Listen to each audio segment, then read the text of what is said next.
கிறிஸ்துவுக்குள் மிகவும் பிரியமானவர்களே, ஆண்டவரும் இரட்சகருமாயிருக்கிற இயேசு கிறிஸ்துவின் இனிய நாமத்தில் உங்களுக்கு என்னுடைய அன்பின் வாழ்த்துதல். 2024 ஆரம்பித்தோம். ஆண்டவர் மகிமையானதை நம்முடைய வாழ்விலே செய்து கொண்டிருக்கிறார். இப்பொழுதும் இந்த வருஷத்தினுடைய கடைசி மாதம் டிசம்பர் மாதத்தில் ஆண்டவர் நம்மை கொண்டு வந்திருக்கிறார். ஒரு ஆசீர்வாதமான ஒரு மாதம், பண்டிகை நாள், கிறிஸ்மஸ் கொண்டாட போகிறோம். அதே போல புது வருஷத்திற்காய் நாம் அதிகமாய் ஆயத்தமாகி ஜெபிக்கிற ஒரு நேரம். உபவாசம் பண்ணி அநேக திருச்சபைகளிலே புது வருடத்திற்காய் ஜெபங்கள், உபவாசங்கள் ஏறெடுக்கப்படுகிறது. கர்த்தர் நல்லவர். இந்த ஆண்டு முழுவதும் நம்மை நடத்தின ஆண்டவருக்கு நன்றி உள்ளவர்களாயிருப்போம்.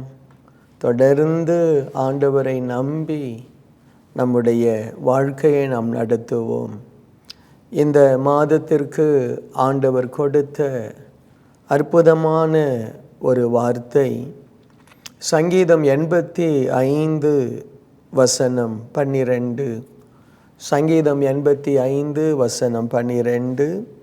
அதை வாசிக்கும் பொழுது, கர்த்தர் நன்மையானதை தருவார், நம்முடைய தேசம் தன் பலனை கொடுக்கும். எனக்கு பிரியமானவர்களே, கர்த்தர் நன்மையானதை நாம் ஒவ்வொருவருக்கும் ஆண்டவர் கிருபையாய் அவர் தருகிறார். நம்முடைய குடும்பம் தன் பலனை கொடுக்கும்படி ஆண்டவர் செய்வார். பிரியமானவர்களே, நம்முடைய குடும்பம் ஆசீர்வாதமாய் மாற்றுவது தேவனுடைய இருதயத்தின் விருப்பம். அவர் குடும்பத்தை ஆசீர்வதிக்கிறவர். உங்கள் குடும்பம் தேவனுடைய நன்மையை அது சுதந்தரித்து ஆசீர்வாதமாய் ஆண்டவர் மாற்றுவார். நம்முடைய பிள்ளைகளை ஆண்டவர் அப்படி ஆசீர்வாதமாய் ஆண்டவர் மாற்றுவார். ஆண்டவருடைய வார்த்தை இன்றைக்கு உங்களையும் என்னையும் ஆசீர்வதிக்கட்டும். அந்த 85வது சங்கீதத்தில் ஒரு சில வசனங்களை உங்களுக்காய் நான் வாசிக்க விரும்புகிறேன். 8வது வசனம், கர்த்தராகிய தேவன் விரும்புவதை கேட்பேன், அவர் தம்முடைய ஜனங்களுக்கும் தம்முடைய பரிசுத்த வான்களுக்கும் சமாதானம் கூறுவார், அவர்களோ மதிகேட்டுக்கு திரும்பாதிருப்பார்களாக. ஆண்டவர் சொல்றாரு, கர்த்தர் நன்மையானதை தருவார். எனக்கு அன்பானவர்களே, தம்முடைய ஜனங்களுக்கும் பரிசுத்த வான்களுக்கும் தேவன் சமாதானத்தை அவர் கூறுகிறார், அவர் அறிவிக்கிறார், அவர் கொடுக்கிறார். இந்த மாதம் நமக்கு சமாதானத்தின் மாதமாய் இருக்க ஆண்டவர் ஆசீர்வதிப்பார். இந்த கிறிஸ்மஸ் மாதம் சமாதான பிரபுவினுடைய பிறந்த நாளை நாம் கொண்டாடுகிறோம் அல்லவா? ஆண்டவர் நம்முடைய குடும்பத்தில் சமாதானம். பண்டிகைக்காக ஆண்டவர் உங்களுடைய குடும்பத்தில் நல்ல செழிப்பையும் ஆசீர்வாதத்தையும் நல்ல முன்னேற்றத்தையும் ஆண்டவர் கொடுப்பார். சந்தோஷமாய் பண்டிகையை கொண்டாடுங்கள். வீணான ஆடம்பரங்கள் நமக்கு வேண்டாம். அதிகமாய் ஏழை எளிய ஜனங்களை நினைவு கூர்ந்து கொள்ளுவோம். நம்முடைய ஊழியத்தில் பண்டிகை நாட்களில் ஏராளமான கிராம ஊழியர்களுக்கு நாம் நல்ல நன்கொடைகளையும் நல்ல ஆடைகளையும் அவர்களுக்கு தந்து அவர்களை சந்தோஷப்படுத்துகிறோம். நிறைய முதியோர்கள், பார்வையற்ற அன்பு பிள்ளைகள், மனநிலையில் பாதிக்கப்பட்டவர்கள், எய்ட்ஸ் வியாதியினால் பாதிக்கப்பட்ட பிள்ளைகள் மற்றும் தாய் தகப்பனற்ற ஆசிரமங்களில் இருக்கிற அருமை குழந்தை செல்வங்கள், கைவிடப்பட்ட முதியோர்கள் என்று பலருக்கு நம்மால் இயன்ற உதவிகளை செய்கிறோம்.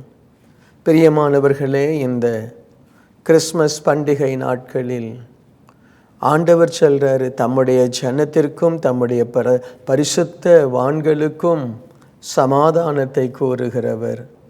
தயவாய் நீங்களும் உங்கள் வீட்டுக்கு அருகில் இருக்கிற ஏழை குடும்பம் அவர்களை உபசரியுங்க, அவர்களுக்கு உதவி செய்யுங்க.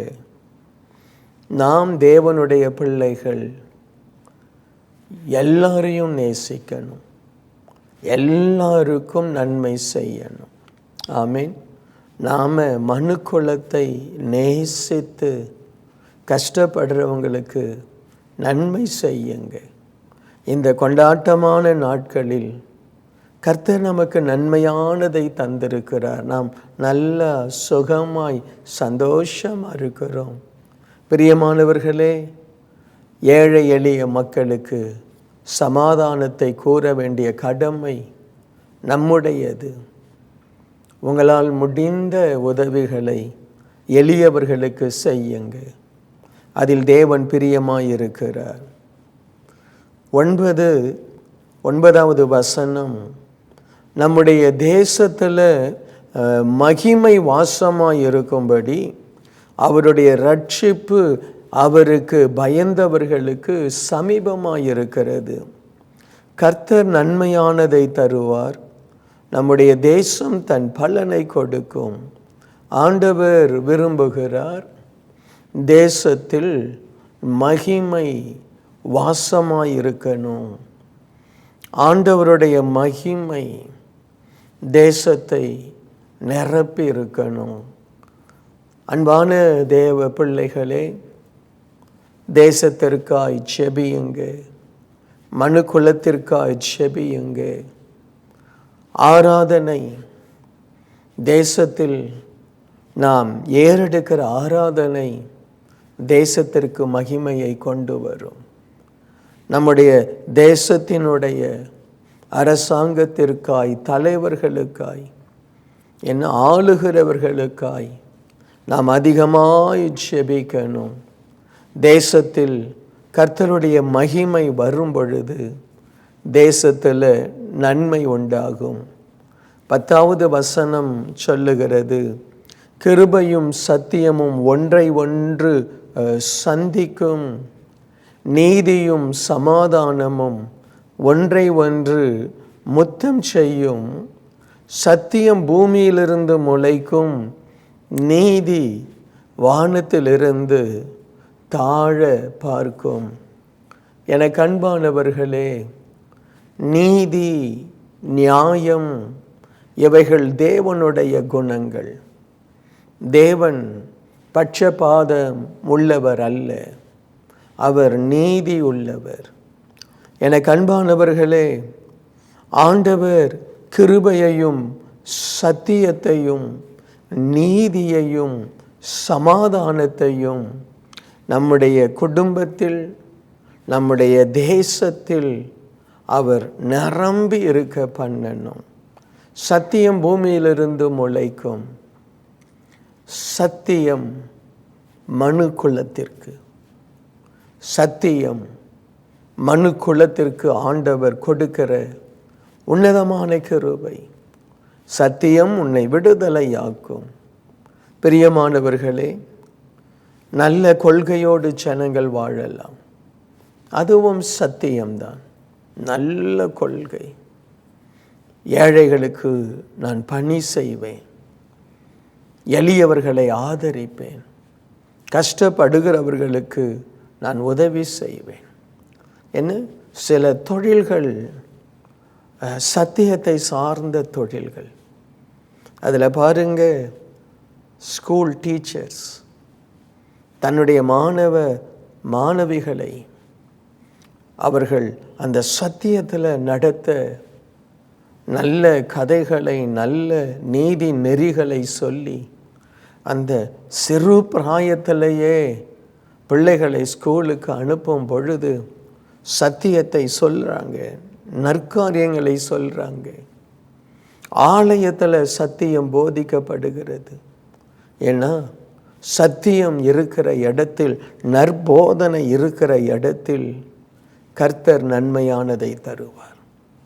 எங்கெல்லாம் தாய் தகப்பனை கனப்படுத்துகிற ஒரு குடும்பம், மற்றவங்களுக்கு நான் தீமை செய்ய மாட்டேன், மற்றவர்களை நான் அடிமைப்படுத்த மாட்டேன், அவர்கள் விருப்பத்தை, அவர்கள் வாஞ்சையை அவர்கள் செய்யட்டும் என்று ஒரு சுதந்திரம் கொடுத்து இந்த பூமியில் அன்பை நிலைநாட்டி இந்த நல்லதை செய் என்று ஜனங்கள் போதிக்கப்பட்டு, எந்த ஒரு தேசத்தில், எந்த ஒரு பகுதியில் ஜனங்க நீதி நியாயத்தோடு வாழ்கிறாங்களோ அந்த பகுதியில் கர்த்தர் நிச்சயமாய் நன்மையானதை ஆண்டவர் தருவார். ஆண்டவர் சொல்றாரு, நான் உனக்கு நன்மையானதை தருவேன். ஒருவேளை இந்த 11 மாதங்கள் கண்ணீர் வடித்திருக்கலாம், துக்கத்தோடு வாழ்ந்திருக்கலாம். ஆண்டவர் சொல்றாரு, நான் உனக்கு நன்மையானதை நான் தருவேன். உன்னுடைய தேசம், உன்னுடைய குடும்பம் பலனை கொடுக்கும். அல்லேலூயா. சரி, எப்படி ஆண்டவர் நமக்கு நன்மையானதை தருகிறார்? ஆதியாகமம் 41:35 அந்த இடத்துல வசனம் சொல்லுகிறது, அவர்கள் வரப்போகிற நல்ல வருஷங்களின் விளைவையும் தானியங்களையும் சேர்த்து பட்டணங்களில் ஆகாரம் உண்டாயிருக்கும்படி பார்வோனுடைய அதிகாரத்திற்குள்ளாக தானியத்தை பத்திரப்படுத்தி வைப்பார்களாக. யோசேப்பு பார்வோனுக்கு ஆலோசனை கொடுக்கிறார். வரப்போகிற நல்ல வருஷம், எனக்கு அன்பானவர்களே, நான் விரும்புகிறேன், நான் ஜெபிக்கிறேன், உங்களுக்கு வரப்போகிற 2025 நல்ல வருஷமாய் ஆண்டவர் கொடுக்கிறார். அந்த நல்ல வருஷத்தில் உங்களுடைய சம்பாத்தியத்தில் ஒரு பகுதியை சேர்த்து வைக்கும்படி ஆண்டவர் உங்களுக்கு நல்ல வருஷத்தை கொடுப்பார். கர்த்தர் நன்மையானதை தருவார். இந்த டிசம்பர் மாதம் உங்களுக்கு நல்ல மாதம். 2025 வருகிற ஆண்டுகள் பிரியமானவர்களே உங்களுக்கு நல்ல ஆண்டுகளாய், அது நல்ல வருஷமாய் இருக்க நான் ஆசீர்வதிக்கிறேன். உங்களுக்கும் உங்கள் பிள்ளைகளுக்கும் அது நல்ல வருஷமாய் இருக்கும். ஆண்டவருடைய சமூகத்தில் அதற்காய் நாம் ஜெபிப்போம். ஆண்டவர் நல்ல வருஷத்தை நமக்கு கொடுப்பார். அதே போல ஆதியாகமம் 47:6 வசனம் சொல்லுகிறது, எகிப்து தேசம் உனக்கு முன்பாய் இருக்கிறது, தேசத்தில் உள்ள நல்ல இடத்துல உன் தகப்பனையும் உன் சகோதரனையும் குடியேறும்படி செய். அவர்கள் கோசேன் நாட்டிலே குடியிருக்கலாம். அவர்களுக்குள்ளே திறமையானவர்கள் உண்டென்று உனக்கு தெரிந்தால் அவர்களை என் ஆடு மாடுகளை விசாரிக்கிறதற்கு தலைவர்களாய் வைக்கலாம். உனக்கு முன்பாய் இருக்கிற தேசத்தில் உள்ள நல்ல இடத்தில் உன் தகப்பனையும் உன் சகோதரரையும் குடியேற செய். பிரியமானவர்களே, 2025 தேசம், நல்ல தேசத்தில், நல்ல இடத்துல, ஆசீர்வாதமான இடத்துல ஆண்டவர் உங்களை கொண்டு போய் அவர் வைப்பார். நல்ல இடத்துல.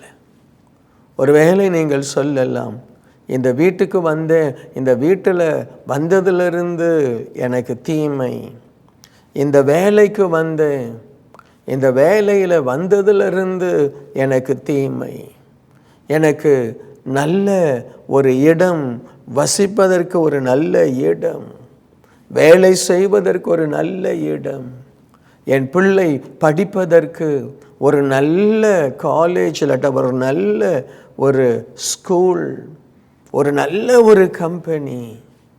ஆண்டவர் சொல்றாரு, உன்னை நல்ல இடத்தில் நான் வைப்பேன். கர்த்தர் நன்மையானதை தருவார். எனக்கு பிரியமானவர்களே, உங்களை நல்ல ஒரு ஆசீர்வாதமான இடத்தில் ஆண்டவர் வைப்பார். நம்புங்க, ஜெபியுங்க. இந்த தேவ செய்தியை ஒரு தீர்க்க தரிசனமாய் உங்களுக்கு வருகிற இந்த தேவ வார்த்தையை படித்து கொள்ளுங்க. இதுவரை ஒருவேளை நாம் குப்பையை போல ஒரு தாழ்ந்த நிலைமையில், ஒரு மிக எளிமையான ஒரு சூழ்நிலையில் வாழ முடியாமல் தவித்து கொண்டிருக்கலாம். வாடகை கொடுக்க முடியாமல் நம்முடைய வீட்டின் நிலைமை மிக மோசமாக இருக்கலாம். அந்த கூரை ஒழுகி கொண்டிருக்கலாம். எனக்கு அன்பானவர்களே, என் ஆண்டவர் உன்னை நல்ல இடத்தில் வைப்பார். நம்புங்க, அவரை பிடித்து ஜெபம் பண்ணுங்க. இந்த தேவ செய்தி இன்றைக்கு நீங்கள் கேட்பது ஆண்டவர் உங்களுக்கு பேசுகிற வார்த்தையாய் நம்புங்க. கர்த்தர் உங்களுக்காய் சொல்லுகிறார், நான் உனக்கு நல்ல வருஷத்தை தர்றேன், நான் உன்னை நல்ல இடத்தில் நான் வைக்கிறேன் மகளே. நம்புவோம். இயேசு மாட்டு தொழுவத்தில் பிறந்தார். சத்திரத்தில் இடமில்லை, மாட்டு தொழுவத்தில் அவர் பிறந்தார். என்ன? ஆனால் ஆண்டவராகிய இயேசுவை பிதாவானவர் தம்முடைய வலது பாரிசத்தில் அவரோடு கூட உட்கார வைத்தார். இந்த நாளிலே உங்களுடைய ஆரம்பம் அற்பமாயிருந்தாலும் உங்களுடைய முடிவு சம்பூரணமாயிருக்கும். ஆண்டவர் சொல்றாரு, தேசத்தில் நல்ல இடத்துல நான் உன்னை வைப்பேன். நல்ல கம்பெனி, அந்த கம்பெனியில் நல்ல ஒரு பாக்கியமான ஒரு வேலை, ஒரு ப்ரமோஷனில் ஒரு மேனேஜராய், ஜெனரல் மேனேஜராய், ஒரு சிஇஓவாய் ஆண்டவர் உங்களை மாற்றுவார். அடுத்து பாருங்க, உபாகமம் 8வது அதிகாரத்தில் அந்த வசனம் சொல்லுகிறது, 8:7, உன் தேவனாகிய கர்த்தர் உன்னை நல்ல தேசத்தில் பிரவேசிக்க பண்ணுகிறார். அது பள்ளத்தாக்குகளிலும் மலைகளிலும் இருந்து புறப்படுகிற ஆறுகளும் ஊற்றுகளும் ஏரிகளும் உள்ள ஒரு தேசம். ஆண்டவர் சொல்றாரு, உன் தேவனாகிய கர்த்தர் உன்னை நல்ல தேசத்தில் பிரவேசிக்க பண்ணுகிறார். ஒருவேளை நீங்கள் வேலைக்காகவோ படிப்பிற்காகவோ நல்ல ஒரு தேசத்திற்கு நீங்கள் போக முயற்சி எடுத்தால் ஆண்டவர் சொல்றாரு, நான் உன்னை நல்ல தேசத்தில் பிரவேசிக்க பண்ணுவேன். இல்லாட்டா நல்ல சிட்டிக்கு உங்களை கொண்டு போவார், நல்ல ஃபேக்ட்ரிக்கு, நல்ல ஆசீர்வாதமான வேலைக்கு ஆண்டவர் நிச்சயமாய் அதை செய்வார். ஏனென்றால் ஆண்டவர் சொல்றார் பாருங்க, சங்கீதம் 85:12, கர்த்தர் நன்மையானதை உனக்கு தருவார். இந்த வார்த்தை சின்ன வார்த்தை, மனசில் வையுங்க. ஒவ்வொரு நாளும் காலையில் எழும்பும் பொழுது, ஆண்டவரே நன்மையானதை நீர் தருவதற்காய் ஸ்தோத்திரம். என் குடும்பத்திற்கு, என் பிள்ளைகளுக்கு, என் கணவனுக்கு, என் மனைவிக்கு, என் தாய் தகப்பனுக்கு நீர் நன்மையானதை தருவதற்காய் ஸ்தோத்திரம். அல்லேலூயா. அதே உபாகமம் 8:12, நீ புசித்து திருப்தியாகி நல்ல வீடுகளை கட்டி அவைகளில் குடியிருப்பாய். சொல்லுங்க, புசித்து திருப்தியாகி நல்ல வீடுகளை கட்டி அவைகளில் குடியிருப்பாய். ஆண்டவர் நம்மை ஆசீர்வதிப்பார். உங்களுடைய அப்பம் தண்ணீர் ஆசீர்வதிக்கப்படும். வியாதியை எடுப்பார். நீங்கள் திருப்தியாக இருப்பீங்க.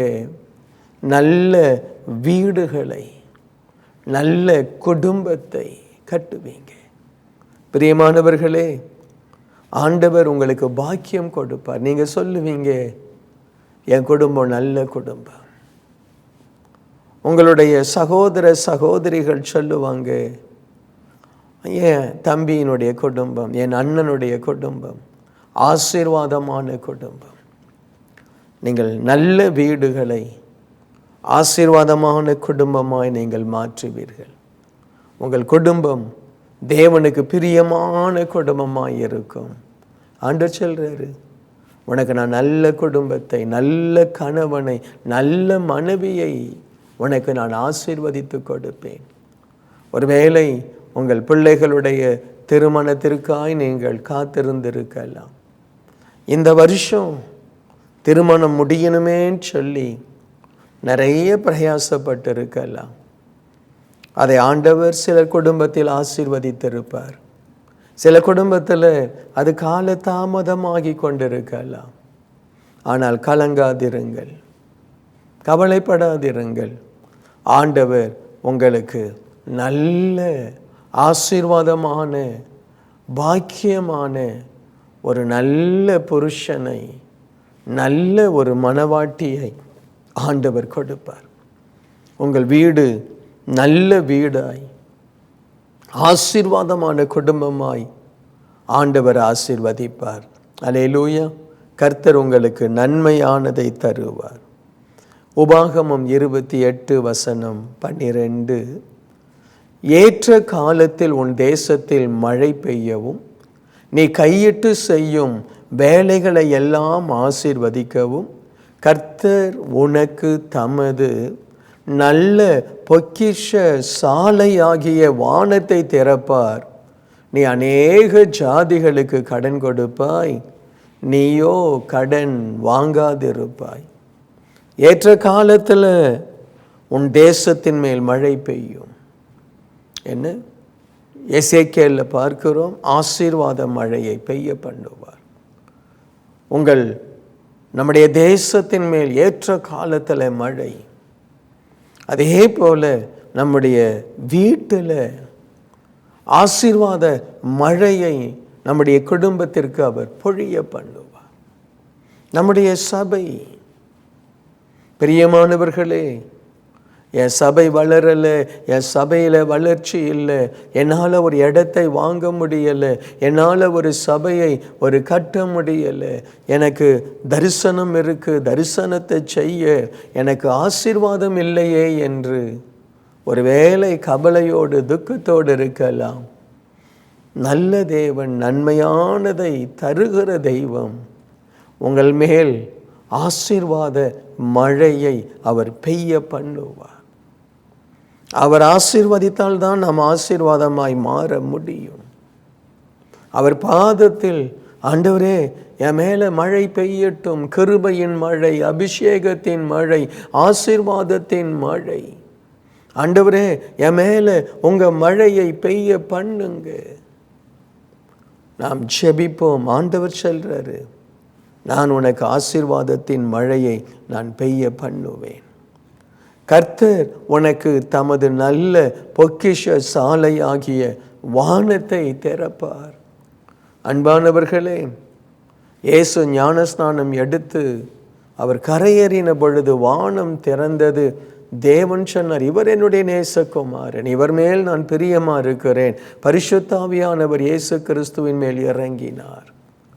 ஆண்டவர் உங்களுக்கு அந்த பரலோக பொக்கிஷ சாலையை திறக்கணும். அங்கிருந்து பரிசுத்த ஆவியானவர் நம்ம மேலே அளவில்லாமல் இறங்கணும். நம்ம மேலே ஆவியானவருடைய அந்த அபிஷேகம், அவர்தான் ஞானம் கொடுக்கிறார், அவர்தான் திறமை கொடுக்கிறார், அவர்தான் நமக்கு அறிவை கொடுக்கிறார், அவர்தான் நமக்கு சகல கிருபைகளையும் கொடுக்கிறார். பலவீனமான நம்மை பலப்படுத்துகிறார். வானத்தின் அந்த பொக்கிஷ சாலையை ஆண்டவர் நமக்கு திறப்பார். நல்ல பொக்கிஷ சாலையாகிய வானத்தை திறப்பார். நீ அநேக ஜாதிகளுக்கு கடன் கொடுப்பாய், நீயோ கடன் வாங்காதிருப்பாய். பாருங்க, ஆண்டவர் எவ்வளோ அருமையாய் பேசுகிறாரு. ஆண்டவர் சொல்கிறாரு, உன் மேலே நல்ல பொக்கிஷ சாலையாகிய அந்த வானத்தை நான் திறப்பேன். இனி வரும் வருஷங்களில் நீ கடன் வாங்குவதில்லை, நீ கடன் கொடுப்பாய். ஏழைக்கு கொடுப்பாய், எளியவர்களுக்கு கொடுப்பாய், உன்னிடத்தில் கேட்கிறவர்களுக்கு நீ கொடுப்பாய். அப்படி உன்னை ஆண்டவர் ஆசீர்வதிப்பார். ஆண்டவர் சொல்றாரு, ஆண்டவர் நன்மையானதை தருவார். என்ன ஆண்டவருடைய வார்த்தை சொல்லுகிறது? அந்த 12வது வசனம், கர்த்தர் நன்மையானதை தருவார். நம்ம அப்படியே ஆண்டவருடைய பாதத்தில் விசுவாசத்தோடு நாம் ஜெபிக்கலாமா? நல்ல தகப்பனே, இந்த ஆசீர்வதிக்கப்பட்ட இந்த நாளுக்காய் நன்றி ஆண்டவரே. இந்த 2024 ஆண்டவரே, எங்களை அழகாய் நடத்தி வந்தீரப்பா. உமக்கு நன்றி அப்பா, உமக்கு நன்றி அப்பா, உமக்கு நன்றி ஆண்டவரே. இந்த வருஷம் எவ்வளவோ கஷ்டங்களை கண்டோம், கண்ணீரை கண்டோம், பாடுகள் பிரச்சனைகளை கண்டோம். ஆனால் இன்றும் உம்முடைய பாதத்தில் ஜீவனோடு வைத்திருக்கிறீர் ஆண்டவரே.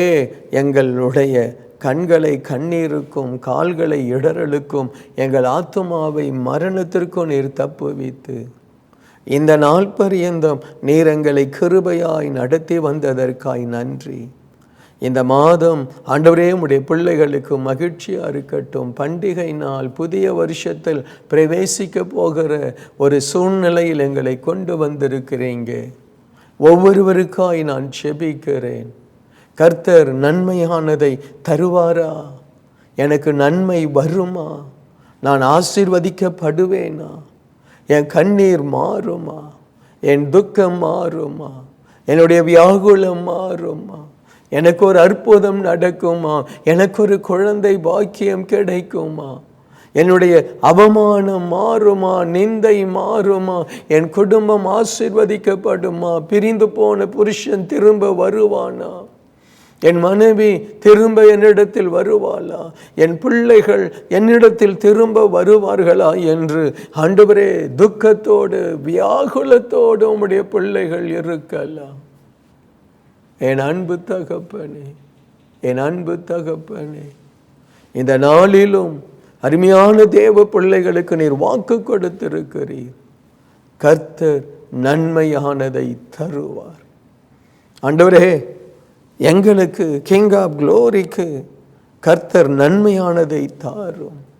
நீங்கள் தந்திருக்கிறீங்க, இன்னும் தாங்க, எனக்கு தாங்க, குடும்பத்துக்கு தாங்க.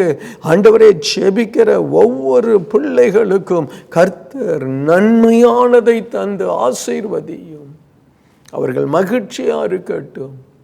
ஆண்டவரே, அவர்களை நல்ல இடத்தில் வையும். நல்ல பொக்கிஷ சாலையை தேரும். நல்ல ஆசீர்வாதமான வருஷங்களை அவர்களுக்கு கொடும். கர்த்தர் நன்மையானதை செய்யும். நான் ஒவ்வொருவரை ஆசீர்வதிக்கிறேன், வாழ்த்துகிறேன். உம்முடைய கிருபைக்கு ஒப்புக் கொடுக்கிறேன். ஆண்டவரே, நீர் இவர்களை ஆசீர்வதித்து உயர்த்துவதற்காய் நன்றி. கர்த்தர் நன்மையானதை நீர் தருவதற்காய் நன்றி. அலங்காரமாய் வையும், ஆசீர்வாதமாய் வையும். இயேசுவின் நாமத்தில் ஜெபிக்கிறேன் பிதாவே, ஆமேன், ஆமேன். பிரியமானவர்களே, கர்த்தர் உங்களை ஆசீர்வாதமாய் வைப்பார். உங்கள் அனைவருக்கும் happy Christmas and very blessed new year. God bless you. அன்பார்ந்த நேயர்களே, இந்நிகழ்ச்சியின் மூலம் நீங்கள் பெற்றுக்கொண்ட ஆசீர்வாதங்களை எங்களோடு பகிர்ந்து கொள்ளுங்கள். உங்களுடைய தெளிவான முகவரி மற்றும் தொலைபேசி எண்ணோடு சேர்த்து எழுதி அனுப்ப வேண்டிய முகவரி: கிங் ஆஃப் க்ளோரி, எண் 4, new salt colony, Tiruchendur road, Thoothukudi 628001. உங்கள் ஜெபத் தேவைகளுக்கு எங்களை தொடர்பு கொள்ள வேண்டிய தொலைபேசி எண்கள் 046142000675 மற்றும் 8220014177.